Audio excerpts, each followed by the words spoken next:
Hi ನಮಸ್ತೆ, welcome to ಪ್ರಾಣಿ fashions. ಹೊಸ ವರ್ಷದ ಶುಭಾಶಯಗಳು. ಹೊಸ ವರ್ಷಕ್ಕೆ ಕುಂಬಳಕಾಯಿ ಪಾಯಸ, ಅಳಸಂದೆ ಕಾಳು ಹಾಕ್ಬಿಟ್ಟು ವೆರೈಟಿಯಾಗಿ ಮಾಡಿರೋದು. ಇದಕ್ಕೆ ಬೇಕಾಗಿರೋ ಇಂಗ್ರೀಡಿಯೆಂಟ್ಸು: ಕುಂಬಳಕಾಯಿ, ಅಳಸಂದೆ ಕಾಳು, ಕಡಲೆಬೀಜ ಪುಡಿ ಹಾಕಬೇಕು, ಕಾಯಿ ತುರಿ, ಬೆಲ್ಲ ಮತ್ತು ಬುರ್ಗು. ಎಷ್ಟಿದ್ರೆ ತುಂಬ ಟೇಸ್ಟಿಯಾಗಿ ಕುಂಬಳಕಾಯಿ ಪಾಯಸ ತುಂಬಾ ವೆರೈಟಿ ಆಗಿರುತ್ತೆ. ಟ್ರೈ ಮಾಡಿ. ಅಳಸಂದೆ ಕಾಳು ಹಾಕ್ಬಿಟ್ಟು ಕುಂಬಳಕಾಯಿ ಪಾಯಸ ಮಾಡೋದ್ರಿಂದ ತುಂಬ ಚೆನ್ನಾಗಿರುತ್ತೆ ಟೇಸ್ಟು. ನಮ್ಮ ಮನೆಯವರು, ನನ್ನ ಮಗ ತುಂಬಾ ಇಷ್ಟಪಟ್ಟು ತಿಂತಾರೆ ಈ ಪಾಯಸನ. ಟೇಸ್ಟ್ ಅಂತೂ ತುಂಬಾ ಚೆನ್ನಾಗಿ ಬಂದಿತ್ತು. ಟ್ರೈ ಮಾಡಿ ನೋಡಿ. ಲೆಹಂಗಾ ಇದೊಂದು ನಿಮ್ಮ ಟಿಪ್ ಆಗಿರಲಿ ಅಂತಂದೇಳ್ಬಿಟ್ಟು ತುಂಬಾ ಉದ್ದ ಇದೆ. ನಮ್ಗೆ ಹೇಗೆ ಮಾಡ್ತಿರೋ ಗೊತ್ತಿಲ್ಲ, ನಮಗೆ ಕಡಿಮೆ ಬೇಕು ಅಂತ ಹೇಳಿದ್ರು.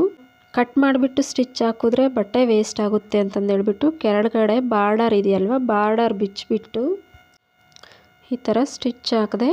ಬಿಗಿನರ್ಸ್ ಅವ್ರಿಗೆ ಮೇಲಿಂದ ಇಟ್ಬಿಟ್ಟು ಈ ರೀತಿ ಸ್ಟಿಚ್ ಹಾಕೋದ್ರಿಂದ ಕನ್ಫ್ಯೂಸ್ ಆಗುತ್ತಂತಂದೇಳ್ಬಿಟ್ಟು ನೋಡಿ, ಅಡೆಲ್ ಮಗ್ಲಿಂದ ಈ ರೀತಿ ಸ್ಟಿಚ್ ಹಾಕೋದ್ರಿಂದ ಅವ್ರಿಗೆ ಅಳತೆ ತೆಗೆದುಕೊಂಡ್ಬಿಟ್ಟು ಎಷ್ಟು ಸ್ಟಿಚ್ ಹಾಕಬೇಕು ಅಂತ. ಯಾರಾದರೂ ಈ ಥರ ನಮಗೆ ಅಡ್ರೆಷನ್ ಮಾಡಿಕೊಡಿ, ಲೆಹಂಗಾ ನಮ್ಗೆ ಉದ್ದ ಆಗುತ್ತೆ ಕಡಿಮೆ ಮಾಡಿಕೊಡಿ ಅನ್ನೋರು ಈ ಟಿಪ್ಸ್ ಯೂಸ್ ಆಗುತ್ತೆ ನೋಡಿ. ಈಸಿಯಾಗಿರುತ್ತೆ. ಉಲ್ಟಾ ಇಟ್ಕೊಂಡು ನೋಡಿ, ಈ ರೀತಿ ಇಟ್ಕೊಂಡು ಅಳತೆ ನೋಡ್ಕೊಂಡು ಸ್ಟಿಚ್ ಹಾಕ್ಬೋದು. ಅದೇ ಮೇಲಿಂದ ಆದರೆ ನಮಗೆ ಅದು ಅಭ್ಯಾಸ ಆಗಿರುತ್ತೆ, ಮೇಲಿಂದ ಸ್ಟಿಚ್ ಹಾಕ್ಬೋದು. ಬಿಗಿನರ್ಸ್ ಅವ್ರಿಗೆ ಈ ರೀತಿ ಸ್ಟಿಚ್ ಹಾಕಕ್ಕೆ ಬರಲ್ಲ. ಯಾರ್ಯಾರೆಲ್ಲ ನಮ್ಮ ಚಾನಲ್ ನೋಡ್ತಾ ಇದ್ದೀರೋ ಪ್ಲೀಸ್ ಸಬ್ಸ್ಕ್ರೈಬ್ ಮಾಡ್ಕೊಂಡು ನೋಡಿ, ವಿಡಿಯೋಗೆ ಸಪೋರ್ಟ್ ಮಾಡಿ. ನೋಡಿ, ಈ ರೀತಿ ಬಂತು. ನನ್ನ ಮಗ ಹೂವಿದೆ ಅಮ್ಮ, ಕಮಲ್ದ ಹೂವು ಇದೆ, ಕಿತ್ಕೊಂಡು ಬರೋಕ್ಕೆ ಹೋಗಿದ್ದ, ಇಲ್ಲಾಂದ್ರೆ ಅದೊಂದು ವೀಡಿಯೋ ಹಾಕ್ತಿದ್ವಿ. ನೋಡಿ, ಕಮಲ್ದ ಹೂವು ಇಟ್ಕೊಂಡಿದ್ದಾರೆ. ಸ್ಕೂಲ್ ಹತ್ರ ತೆಗೆದುಕೊಂಡು ಹೋಗ್ಬೇಕಂತ ಹ್ಯಾಪಿ ನ್ಯೂ ಇಯರ್ ಅಂತ ಹೇಳ್ತಾವ್ರೆ ಹುಡುಗರೆಲ್ಲ. ಸ್ಕೂಲಿಗೆ ರೆಡಿಯಾಗಿ ಕೂತವ್ರೆ.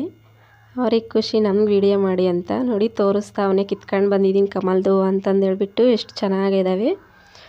ವ್ಯಾನ್ ಬಂತು ಅಂತಂದೇಳ್ಬಿಟ್ಟು ಸ್ಕೂಲ್ಗೆ ಬ್ಯಾಗ್ ತಗ್ಲಾಕೊಂಡು ಹೋಗೋಕೆ ರೆಡಿ ಆಗ್ತಾವ್ರೆ. ವಿಡಿಯೋ ಇಷ್ಟ ಆದರೆ ಲೈಕ್ ಮಾಡಿ.